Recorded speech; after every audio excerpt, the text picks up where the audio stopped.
Hello అందరికీ, this is Thiru. Welcome to lucky cooking and vlogs. రోజు recipe ఏంటంటే పుట్టగొడుగుల గ్రేవీ కర్రీ. ఇంతకీ ఈ పుట్టగొడుగులు వెజ్జా నాన్ వెజ్జా కామెంట్ పెట్టండి. రెసిపీ చేయడం చాలా సింపుల్, చాలా రుచిగా కూడా ఉంటుంది. ఒకప్పుడు ఈ పుట్టగొడుగులు వర్షాకాలంలోనే న్యాచురల్ గా వచ్చేవి. ఇప్పుడైతే పుట్టగొడుగులను కూడా పండించేస్తున్నారు. ఒక బౌల్లో వాటర్ తీసుకుని కొంచెం సాల్ట్ యాడ్ చేసుకుని ఈ మష్రూమ్స్ ని క్లీన్ చేసుకోవాలి. క్లీన్ చేసిన ఈ మష్రూమ్స్ ని చిన్న చిన్న ముక్కలుగా కట్ చేసుకోవాలి. ఈ కర్రీ చికెన్ గ్రేవీ కర్రీలానే ఉంటుంది, కానీ టేస్ట్ అయితే చికెన్ కర్రీ కంటే ఎక్కువ టేస్ట్గా ఉంటుంది. ఇంట్లో వాళ్ళకి ఒక్కసారి చేసి పెడితే మళ్ళీ మళ్ళీ అడుగుతూనే ఉంటారు చేయమని. ప్రాసెస్లోకి వస్తే స్టవ్ ఆన్ చేసుకుని కడాయి పెట్టుకుని తగినంత ఆయిల్ పోసుకోవాలి.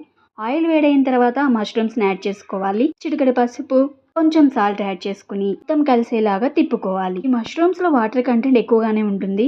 ఆ వాటర్ అన్ని ఊరి ఎగిరిపోయే వరకు ఉడికించుకోవాలి. గుర్తుపెట్టుకోవాల్సిన విషయం ఏంటంటే మష్రూమ్స్లో ఉన్న వాటర్ కంటెంట్ అంతా ఎగిరిపోతేనే గ్రేవీ కర్రీ రుచిగా ఉంటుంది. లిడ్ పెట్టుకుని మష్రూమ్స్ని ఉడికించుకోవాలి. ఇక్కడ చూస్తున్నారు కదా, మష్రూమ్స్లో నుంచి ఎన్ని వాటర్ పైకి ఊరాయో. ఈ వాటర్ అన్ని ఎగిరిపోయాక 1 స్పూన్ అల్లం వెల్లుల్లి పేస్ట్ యాడ్ చేసుకోవాలి. ముందుగానే గ్రేవీ కోసం 2 పచ్చిమిర్చి, 1 ఆనియన్, 2 టమోటా, పచ్చి కొబ్బరి కొంచెం తీసుకుని మెత్తగా గ్రైండ్ చేసుకున్నాను. ఆ పేస్ట్ ని కూడా ఈ మష్రూమ్స్ లో యాడ్ చేసి మొత్తం కలిసేలాగా తిప్పుకోవాలి. పేస్ట్ యాడ్ చేసిన తర్వాత పచ్చి వాసన పోయే వరకు మగ్గించుకుని వెంటనే మీడియం ఫ్లేమ్ లోనే పెట్టుకోవాలి. మష్రూమ్స్ ఉడికించుకునేటప్పుడు కొంచెం సాల్ట్ యాడ్ చేశాం కదా, ఒకసారి ఉప్పు చెక్ చేసుకుని 1 స్పూన్ ఉప్పు యాడ్ చేశాను నేను. టేస్ట్కి తగ్గట్టు మీరు యాడ్ చేసుకోవచ్చు ఉప్పుని. పచ్చిమిర్చి కూడా యాడ్ చేశాం కాబట్టి 2.5 స్పూన్స్ కారం యాడ్ చేశాను.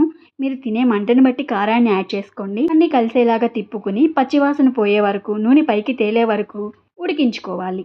మీకు కావాలంటే ఈ స్టేజ్లో దించేసుకుని పుట్టగొడుగుల ఇగురు కూరలాగా తినేసేయచ్చు. లేదా పులుసులాగా కావాలంటే కొంచెం వాటర్ యాడ్ చేసుకుని ఉడికించుకోవాలి. నేనైతే కొంచెం వాటర్ యాడ్ చేశాను. అది కూడా గ్రేవీ కోసం టమోటా పేస్ట్ ప్రిపేర్ చేసిన ఆ జార్లోనే కొంచెం వాటర్ వేసుకుని మష్రూమ్స్ లో యాడ్ చేసుకున్నాను. కొంచెం ధనియాల పౌడర్, కొంచెం జీరా పౌడర్ యాడ్ చేసుకుని, దగ్గర ఉంటే కొత్తిమీర కూడా యాడ్ చేసుకుని నూనె పైకి తేలే వరకు ఉడికించుకుంటే సరిపోతుంది. మష్రూమ్స్ త్వరగానే ఉడికిపోతాయి. టైం కూడా ఎక్కువ తీసుకోదు ఈ కర్రీ చేయడానికి.